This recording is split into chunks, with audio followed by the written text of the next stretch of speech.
tenemos? Muy bien. Vamos a dar lectura a la palabra de Dios. Dice la palabra de Dios, Juan capítulo 6, versículos del 22 al 29. El día siguiente, la gente que estaba al otro lado del mar vio que no había habido allí más que una sola barca y que Jesús no había entrado en ella con sus discípulos, sino que éstos se habían ido solos. Pero otras barcas habían arribado de Tiberias junto al lugar donde habían comido el pan después de haber dado gracias el Señor. Cuando vio pues la gente que Jesús no estaba allí, ni sus discípulos, entraron en las barcas y fueron a Capernaum buscando a Jesús. Y hallándole al otro lado del mar, le dijeron: Rabí, ¿cuándo llegaste acá? Respondió Jesús y les dijo: de cierto os digo que me buscáis, no porque habéis visto las señales, sino porque comisteis el pan y os saciasteis.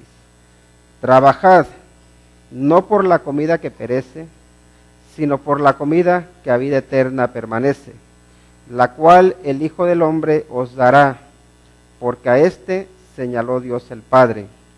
Entonces le dijeron: ¿qué debemos hacer para poner en práctica las obras de Dios?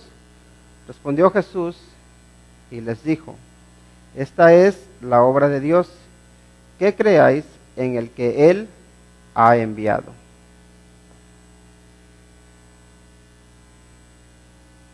Yo sé que cada uno de nosotros tenemos la responsabilidad de trabajar.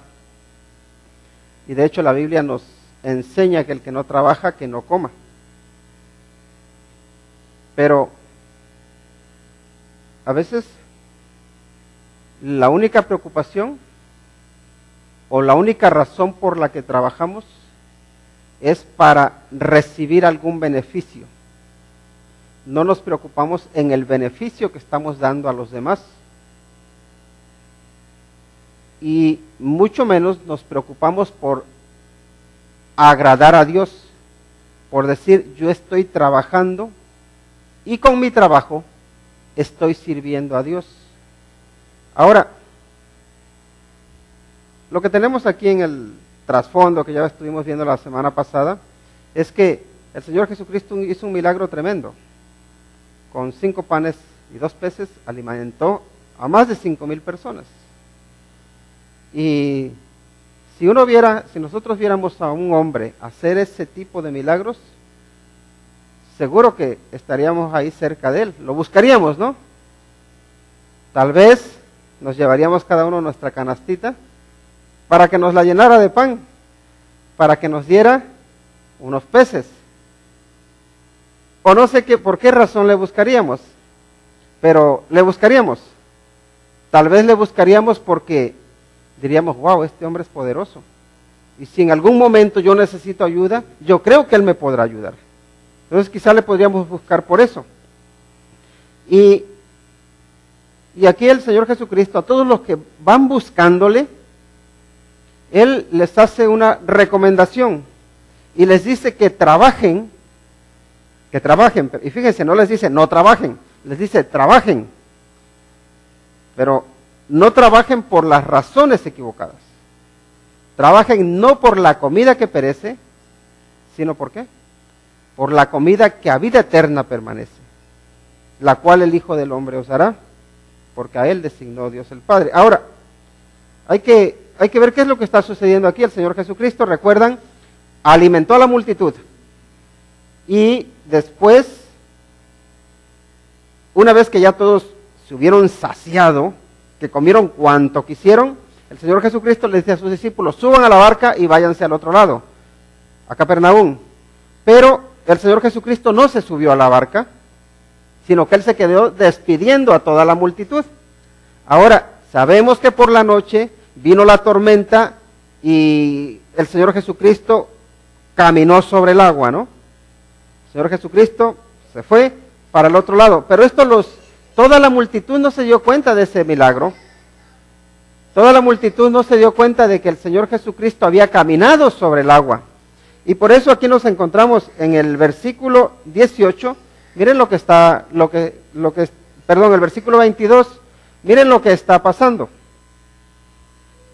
dice, el día siguiente, la gente que estaba al otro lado del mar vio que no había habido allí más que una sola barca y que Jesús no había entrado en ella con sus discípulos, sino que éstos se habían ido solos.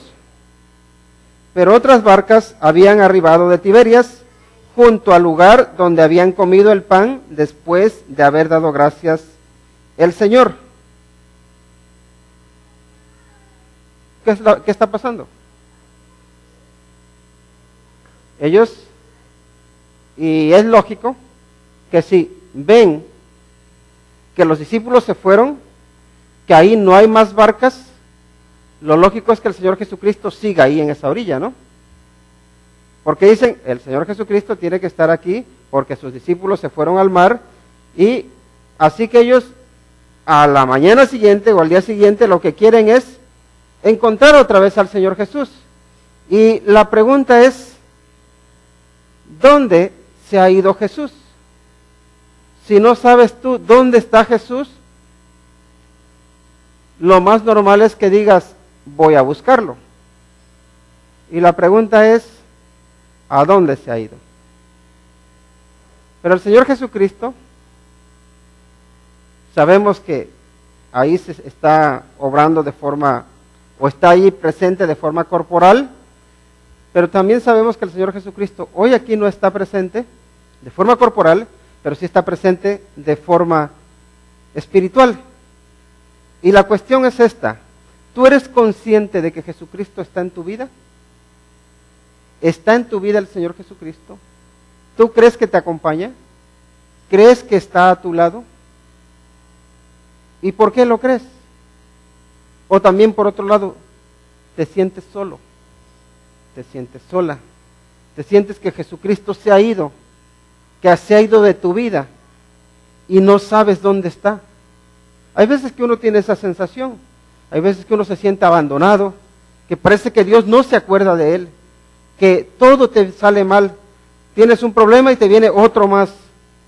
Y entonces uno empieza a preguntarse, bueno, ¿no se supone que Dios iba a estar conmigo? ¿Nos dijo el Señor Jesucristo que iba a estar conmigo todos los días hasta el fin del mundo? ¿Pero dónde está? Y a veces le puede a uno surgir la pregunta, ¿a dónde se fue Jesús? ¿Dónde está? Pero si tú tienes ese vacío, creo que es importante que hagas lo que hacen estos hombres, lo buscan. Ellos trabajan por encontrar a Jesús, y ellos de alguna manera lo que hacen es utilizar su razonamiento, porque todos nosotros cuando queremos buscar al Señor Jesucristo tenemos que razonar, ¿no? Entonces ellos dicen, ¿qué posibilidades hay? Con los discípulos, nosotros vimos que él no se fue con los discípulos. Pero también llegaron otras barcas. Entonces lo más probable es que esté en las otras barcas. Vamos a buscar. Así que se van a buscarle ahí en las otras barcas que habían arribado o llegado desde Tiberias, y buscan en una, buscan en otra, buscan en otra, y tampoco encuentran al Señor Jesucristo, y dicen, no está. ¿Qué otra posibilidad nos queda? Pues bueno, puede ser que sí se haya subido a la barca con el resto de los discípulos, o con los discípulos, perdón, y que se haya ido para el otro lado del mar, a Capernaum. Así que, ¿qué es lo que hacen? Se van a las barcas y se suben a las barcas y se van en busca del Señor Jesús. Así que trabajan por encontrar a Jesús, lo cual yo creo que es bueno. ¿Tú has buscado al Señor Jesucristo? ¿Tú lo buscas en la oración? ¿Lo buscas en las decisiones? Te preguntas, ¿qué haría Jesús si estuviese en mi lugar? ¿Qué me estará hablando? ¿Qué me estará diciendo? Es necesario hacernos esas preguntas, porque si nos dio la mente ha sido para algo, ¿no? Y cuando tú buscas, ¿encuentras o no? El Señor Jesucristo dijo, buscad y hallaréis, ¿no? Llamad y se os abrirá. Entonces, buscan, y su búsqueda tiene su fruto. Nos dice ahí en el versículo 25, dice, y hallándole al otro lado del mar, le dijeron, Rabí, ¿cuándo llegaste acá? Lo encontraron, lo hallaron, Y de alguna manera lo que le están diciendo es, Señor, nos ha costado trabajo encontrarte. ¿Cuándo llegaste acá? Porque nosotros no te vimos subir a la barca. Y fueron a buscarlo en las otras barcas. Y ahí tampoco estabas. ¿Cuándo llegaste acá?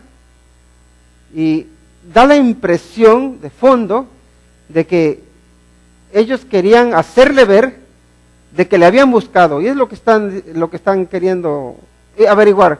Señor, aquí hay algo que no nos cuadra. ¿Cómo lo hiciste para llegar aquí? ¿Cuándo llegaste? Y hay una cosa que hay que tener clara. No todo lo que hace Dios nos cuadra. No todo lo que hace Dios o lo que hace Jesucristo está dentro de nuestro razonamiento o llegamos a comprenderlo. ¿Por qué? Porque hay caminos que, bueno, más bien Dios dice que nuestros caminos no son sus caminos. Y sus pensamientos son mucho más altos que nuestros pensamientos. Su proceder va mucho más allá de lo que nosotros comprendemos. Y yo entiendo que queramos reducir a Dios, y en este caso al Señor Jesucristo, a nuestra forma de entender las cosas, a nuestra lógica. Ellos, ¿por qué no sabían cuándo había llegado el Señor Jesucristo allá? Porque ellos conocían muchos datos, pero no sabían uno: que el Señor Jesucristo había caminado sobre el agua. Y que para llegar a la otra orilla, Él no había necesitado embarcarse. Eso ellos no lo supieron, ellos no lo vieron. Y le preguntan, ¿cuándo llegaste acá, Señor? Y quiero hacer énfasis en esto. Cuando tú buscas, vas a encontrar. Lo normal es que tu trabajo produzca frutos. Ahora, si no trabajas, no vas a producir frutos, seguro. Tus frutos pueden ser buenos o pueden ser malos, pero va a haber frutos. Ahora, llegamos a un punto en el que el Señor Jesucristo, creo que a cada uno de nosotros nos tiene que abrir los ojos. Y lo que hace el Señor Jesucristo es descubrir la razón que hay detrás de su trabajo, que hay detrás de su esfuerzo. ¿Por qué se esforzaron para encontrar al Señor Jesucristo? Y también en ese proceso, yo creo que también a nosotros nos aclara por qué le buscamos. ¿Por qué buscas a Dios? Esa es la pregunta. ¿Por qué buscas a Dios? ¿Lo buscas porque quieres llenar tu vientre? ¿O lo buscas porque ves que hay algo más allá que el pan físico, que el pan que nos alimenta, que alimenta nuestro cuerpo? ¿Qué les dice el Señor Jesucristo? El Señor Jesucristo, fíjense que ni les responde a la pregunta que hacen. Responde otra cosa. Respondió Jesús y les dijo, ¿recuerdan lo que les dije del amén? Aquí se lo repite. De cierto, amén, amén. De cierto os digo, que me buscáis no porque habéis visto las señales, sino porque comisteis el pan y os saciasteis.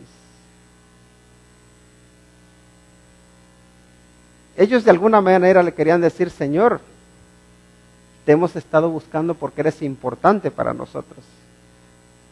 Y el Señor Jesucristo lo que les está diciendo, a ustedes no les interesa lo que yo haga. No les interesa el milagro que hice. No les interesa el poder. No les interesa si Él viene de Dios. Dice, a ustedes lo que les interesa es llenar el vientre. A ustedes lo que les interesa es comer. El mundo está lleno de eso. Iba a decir Newport está lleno de ese tipo de personas, pero iba a sonar muy personal. El mundo está lleno de esas personas. Que si les invitas a comer, acuden como moscas a la miel. O como abejas a la miel, suena más fino, ¿verdad? Pero sí, también las moscas se riman a la miel, ¿verdad? ¿Han visto el hervidero, no? Y eso les está diciendo el Señor Jesucristo. Dice, es que ustedes se creen que me van a engañar. Ay, ¿dónde estaba, Señor? ¿Cuándo llegaste? Como que qué preocupación. Dice, si a ustedes ni les interesa mi persona, a ustedes lo que les interesa es que les di de comer y quieren seguir comiendo. Por eso es que ustedes se preocupan, por eso es que trabajan, por eso es que me buscaron en una barca, en otra, y por eso es que incluso cruzaron todo el mar para llegar hasta acá. Porque quieren comer. Y al paso, si es sin trabajar, mejor.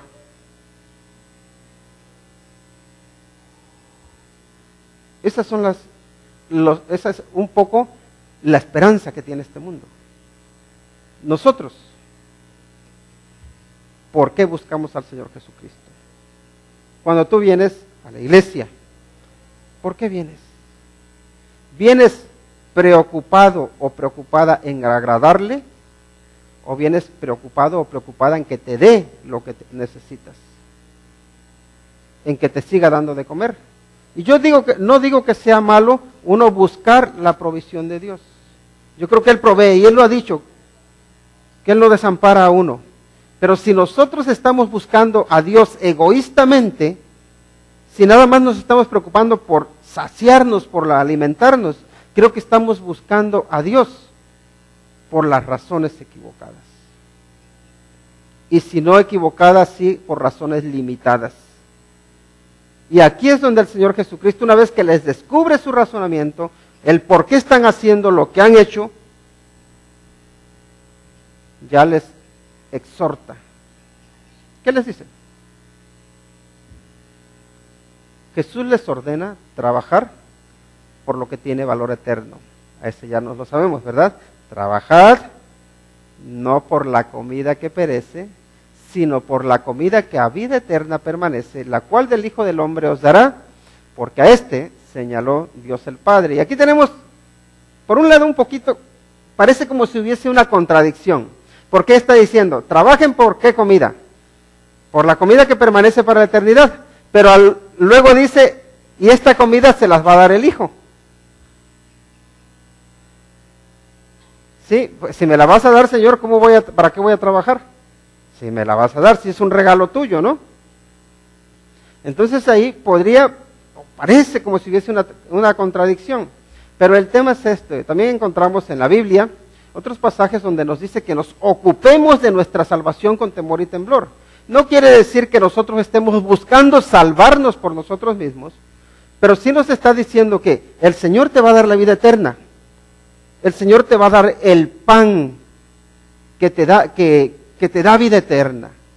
Pero eso no significa que tú tienes que decir, pues ya tengo el pan que me da vida eterna, ya no voy a servir al Señor. Lo que está diciendo es, busca metas más elevadas. No te conformes solamente a lo que este mundo te da, o no te conformes con el alimento que una vez que te hagas viejito, que te enfermes, o que te llegue la muerte, ya no te va a servir para nada. Porque no nos va a servir para nada. Y aunque estemos muy emocionados con lo que tenemos ahora, cuando nos llegue la enfermedad, se nos va la emoción. ¿De qué te serviría tener ahí una mesa con fruta, con manjares, con todo lo mejor que puede haber en este mundo, de alimentos, y estás enfermo? Ni quieres verlo, ni quieres ver ese alimento. ¿Por qué? Porque tu cuerpo no lo quiere digerir. ¿De qué te sirve tener coches, tener casas, tener fortunas?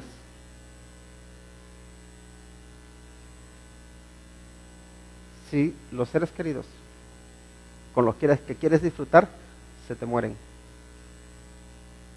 Se te va todo el deseo de disfrutar. ¿Y de qué te sirve tener mucho? Tener tus graneros, como dijo el Señor Jesucristo de aquel hombre, si tu alma te la pide hoy el Señor. No nos sirve de nada. Dice, trabaja por la comida que permanece para la eternidad. Y esa comida no es algo que tú te la vas a ganar, el Señor te la hace asequible, el Señor te la va a dar, dice, porque Dios el Padre al Hijo del Hombre, al Señor Jesucristo, ha asignado y designado, lo ha sellado, significa la palabra literalmente, para que sea Él quien os da ese alimento. Pero yo lo que me pregunto es esto: ¿tú te estás alimentando del Señor? ¿Te estás alimentando de Cristo? te estás alimentando de su palabra, te estás alimentando de honrarle, te estás alimentando de obedecerle. Y creo que, bueno, ahora vamos a profundizar un poquito más en esto, pero quiero que vayamos al siguiente punto. La obra de Dios tiene valor eterno. La pregunta es, ¿cómo puedo trabajar en ella? ¿Cómo puedo trabajar para Dios? Miren lo que nos dice aquí en los versículos 28 y 29. Entonces le dijeron,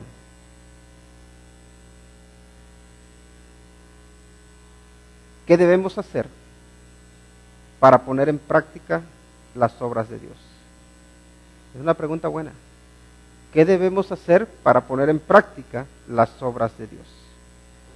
Respondió Jesús y les dijo, esta es la obra de Dios, que creáis en el que Él ha enviado. Wow. Primero, las obras de Dios. ¿Cuál es la obra de Dios? La obra de Dios tiene que ver primero con el ser. La obra de Dios tiene que ver con lo que Él quiere hacer de ti. Nosotros a veces nos centramos más en el hacer, pero nosotros no somos haceres humanos. Nosotros somos seres humanos. Porque Dios está interesado en hacer de ti un ser importante. ¿Cómo hace Él de ti un ser importante? Poniendo vida eterna en tu alma, poniendo eternidad en tu ser. Porque todos nosotros estamos sin Cristo condenados a morir eternamente. Nuestro ser es un ser, podemos decir, corrompido. Es un ser que está destinado a estar separado de Dios para la eternidad. Así que viene el Señor Jesucristo y a ti que estabas muerto en tus delitos y tus pecados, te da vida. Y entonces ya no dice, Luis, tienes tus días contados, sino que dice, Luis, tus días son multiplicados. Ahora tú vives para la eternidad. Ahora ya tú eres un ser que tiene valor eterno. Entonces las obras de Dios, primero está en que te da vida eterna. Él hace de ti una nueva criatura. Ahora, y esperamos que cada uno de los que estemos aquí, cada uno tenga valor eterno. Yo me pregunto, o deberías preguntarte tú, delante de Dios, ¿quién eres? Eres alguien que tiene eternidad en su ser, tienes eternidad en tu alma, y después, una vez que Él ya ha hecho de ti esa nueva criatura, tú eres ese nuevo ser. Ahora, ¿yo cómo trabajo en la obra de Dios? ¿Cómo hago las obras de Dios? Y ahí es muy amplio el tema. Pero trabajar en las obras de Dios, por un lado está, que esa vida eterna que Él te dio, que tú la compartas con otros. Que Él siga obrando o haciendo esa obra en otros, que pueden ser tus amigos, que pueden ser tus familiares. No porque tú quieras algo de ellos, sino porque tú has recibido algo que a ti te ha hecho ser, te ha hecho tener valor eterno. Entonces tú se lo compartes a otros. Pero también está luego la otra parte. Dios nos llama para trabajar para Él. Y trabajar para Él no significa que yo ya voy a dejar mi trabajo y ya solamente me voy a dedicar a orar. O solamente me voy a dedicar a leer la Biblia. O solamente me voy a dedicar a ir por las casas visitando a las personas. O ir a los países como misionero. No significa eso. Significa que todo tu trabajo ahora ocupa otra dimensión. Ahora tú trabajas para servir a Dios, para honrar a Dios, para agradarle a Dios. Y entonces tú ahora empiezas a servir al Señor, ¿dónde? En tu trabajo. Puede ser que estés en el restaurante, que estés en un hotel, que estés en una oficina, no sé dónde estés.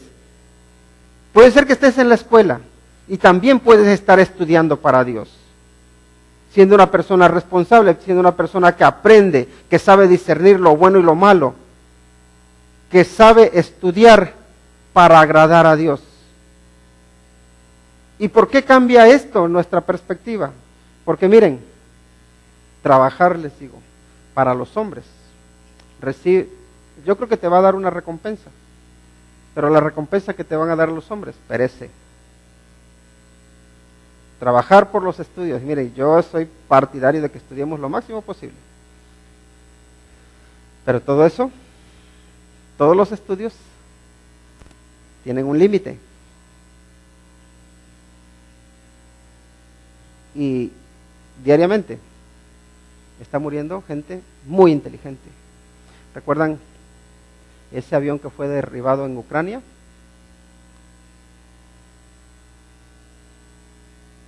En ese avión iban un grupo de investigadores muy inteligentes, muy estudiados, que de hecho estaban haciendo mucho bien, pero hasta ahí llegó, hasta ahí quedó. Trabajo, estudios, todo lo que queramos hacer. Si tú lo haces para los hombres, vas a tener recompensa de los hombres. Pero hay que cambiar nuestro corazón, hay que cambiar nuestro enfoque, hay que cambiar nuestro enfoque en el servicio. Dice ahí la palabra de Dios, todo lo que hagáis, hacedlo de corazón como para el Señor y no para los hombres, sabiendo que del Señor recibiréis la recompensa de la herencia, porque a Cristo el Señor servís. En otras palabras, el mismo trabajo que tú estás haciendo hoy, puede ser un trabajo que estás haciendo para Dios, o puede ser un trabajo que estás haciendo para los hombres. Ojo, con el mismo trabajo tú puedes estar glorificando a Dios, o con el mismo trabajo puedes estar ofendiendo a Dios. Con el mismo trabajo. ¿Por qué? Porque es la actitud de tu corazón lo que Dios está viendo. Estos hombres andaban buscando al Señor Jesucristo. Es que eso no es importante, no es necesario. Es necesario, pero ¿por qué le buscaban? Esa misma búsqueda podían haber hecho, pero no buscando beneficiarse, nada más saciar su vientre, sino buscando tener una relación más cercana con Él. Les digo, hermanos, cantando al Señor, puedes estar honrándole o puedes estar ofendiéndole, con el mismo canto, porque tus intenciones pueden ser la de estar glorificándole a Él, o tus intenciones también pueden ser las de estar glorificándote a ti mismo o a ti misma, diciendo que se den cuenta que todos que yo canto bien. Recibiendo o buscando recibir uno la gloria. Uno puede estar haciendo muchas cosas buenas buscando su propia gloria.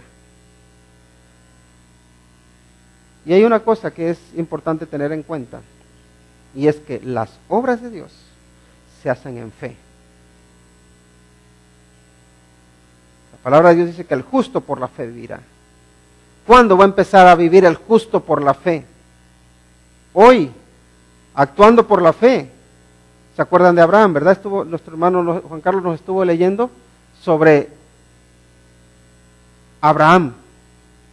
Dice, y creyó Abraham a Dios y le fue contado por justicia. ¿Cuál fue la obra que Dios tuvo en cuenta ahí en Abraham? ¿Saben cuál fue su obra que tuvo en cuenta? El haberle creído. El haber dicho, sí, Señor, lo que tú dices, yo lo creo. Yo te obedezco, yo lo cumplo. ¿Cuál es la obra de Dios en tu vida? ¿Cómo puedo trabajar en ella? Y allí, yo no sé dónde estás tú, pero te pregunto, ¿cómo puedes trabajar en el lugar donde Dios te ha puesto? ¿Cómo? ¿Cómo puedes trabajar en el lugar donde Dios te ha puesto para Dios? Y cuando digo trabajar, me refiero al esfuerzo que tú estás haciendo todos los días. Porque cuando yo entiendo que trabajar no es solamente cuando vamos ahí al trabajo, y de hecho yo luego le digo a mis hijos, miren, el trabajo tómenselo como, el estudio tómenselo como un trabajo, en el que Dios te ha dado hoy la responsabilidad de que estudies. Tómatelo en serio. Hazlo bien. Tómatelo como si fuera un trabajo. Pero necesitamos tomárnoslo como un trabajo en el cual queremos glorificar a Dios. Yo creo que esta pregunta que hace es muy importante. ¿Qué hacen estos hombres? Esta es la obra de Dios, que creáis en el que Él ha enviado. Esta es la obra de Dios. ¿Cuál? Creer en el que Él ha enviado. Yo pregunto, ¿tú crees en el Jesucristo? Si crees en Jesucristo, ¿cómo lo demuestras? Donde dice creyó creyó Abraham a Dios y le fue contado por justicia. Esa palabra creer significa fe en acción. Cuando dice también que el justo por la fe vivirá, está hablando de fe en acción. Nadie cree en Dios y se queda con los brazos cruzados. Nadie cree en Dios y desobedece a Dios. Nadie cree en Dios y se da la vuelta y dice, yo voy a vivir la vida como yo quiera. Porque precisamente he escuchado a 1, a 2, a 3 y hasta más personas que cuando creen en Dios, creen como que consiguieron un pase para entrar al cielo y dicen, ya tengo este pase. Se lo guardan en el bolsillo y ahí dicen, ahora sí, a vivir como yo quiera. ¿Por qué? Porque yo ya tengo mi pase para ir al cielo. A mí ya me salvó el Señor. Ahora ya voy a vivir como yo quiera. Y de hecho viven como quieren, pero de espaldas a Dios. Luego tienen su recompensa. Pero yo creo que se están engañando. Porque creer en Dios está estrictamente relacionado con obedecer a Dios. ¿Recuerdan lo que pasó con Abraham? Abraham fue un hombre que sale ¿de dónde? De Ur de los Caldeos. Se va para Canaán. Después tiene que irse de Canaán para Egipto. Y Abraham recibe una promesa. Recibe la promesa de que en él van a ser benditas todas las familias de la tierra. Eso es importante, ¿no? Ahora, para que se cumpla la promesa que Abraham recibió, es necesario, por un lado, que Abraham le crea a Dios, que Abraham persevere en su creencia, en su fidelidad a Dios, y que Abraham tenga un hijo, ¿no? Si en ti van a ser benditas todas las simientes de la tierra, y que le dijo que lo iba a multiplicar como las arenas del mar. Y ahí tenemos a Abraham, que Abraham vivió, cumplió 20, ya tenía más, cumplió 40 años, cumplió 50, cumplió 60, cumplió 70, cumplió 80, cumplió 90, y Sara detrás, 10 años detrás. Abraham cumple 90, ella cumple 80. Él cumple 100, ella cumple 90. Y ya con 100 años, y ella con 90, dicen, Dios no nos puede dar hijos. ¿qué ha pasado aquí? ¿Qué habrá pasado? Dios prometió y no cumplió. Pero, ¿cómo vamos a dudar de Dios? Fue un poco antes de eso, ahora que lo pienso, porque ya es a los 90 y a los 100 cuando ya se queda embarazada. Pero cumple un poco antes de eso. Dicen, bueno, ya con los ancianos que somos, algo ha fallado.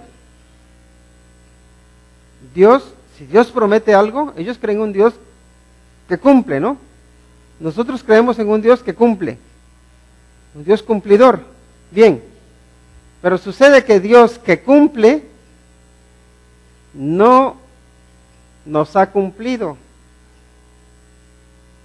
Abraham estaba un poco ahí, ya como que renegaba, porque dice, toda mi fortuna se la va a quedar el criado.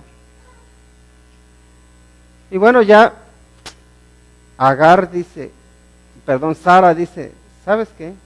Yo creo que Dios a ti sí te quiere bendecir, sí te quiere dar la promesa. El problema es que no lo quiere hacer conmigo. Yo creo que lo que Dios quiere es bendecirte, darte un hijo, pero te lo quiere dar con otra mujer. Y Abraham dice, pues puede ser que sea eso. Y dicho y hecho, ella le dice, pues mira, ¿por qué no te vas con mi sierva, con Agar? Y se queda embarazada Agar. Y tiene un hijo. Ahora pensemos. ¿No parece que realmente Dios le respondió a Abraham por medio de la sierva? ¿No parece que Dios realmente le cumplió su promesa a Abraham dándole un hijo con la sierva, no con su esposa? Y el niño nació, empezó a crecer, y parece ser que él ya tenía 13 años cuando nació el más pequeño. Pero hay otra cosa, cuando nace ya Isaac. Pero fíjense, durante varios años, tanto Sara como Agar y como Abraham se creían que la promesa que Dios había hecho a Abraham se la iba a cumplir no con su esposa, sino con podemos decir hoy en día, con la amante. Y yo pregunto, ¿será que Dios quiere cumplir sus promesas en tu vida con algo incorrecto? ¿Será que Dios quiere bendecirte por medio de que tú cometas pecado? No. Pero uno llega a engañarse. ¿Por qué?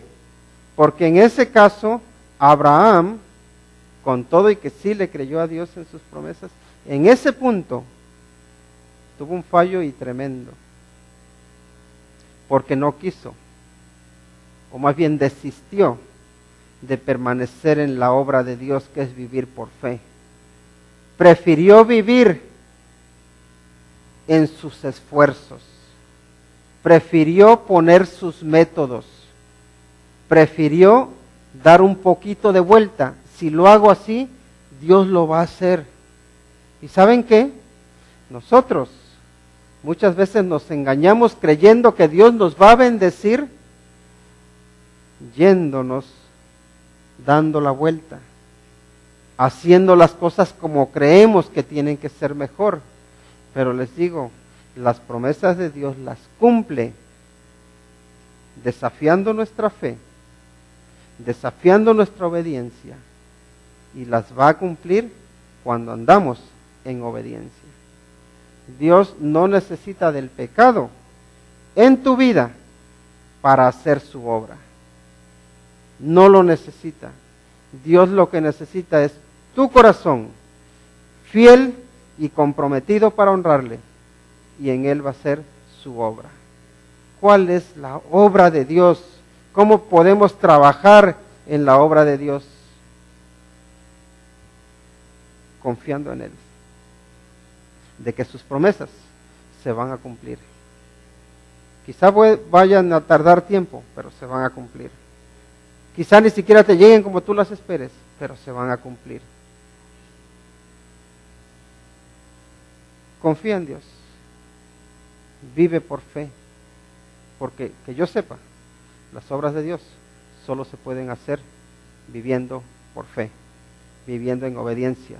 Porque también dice la Biblia que todo lo que no proviene de fe es pecado. Y también dice la Biblia que sin fe es imposible agradar a Dios. ¿Cómo podemos trabajar en la obra de Dios?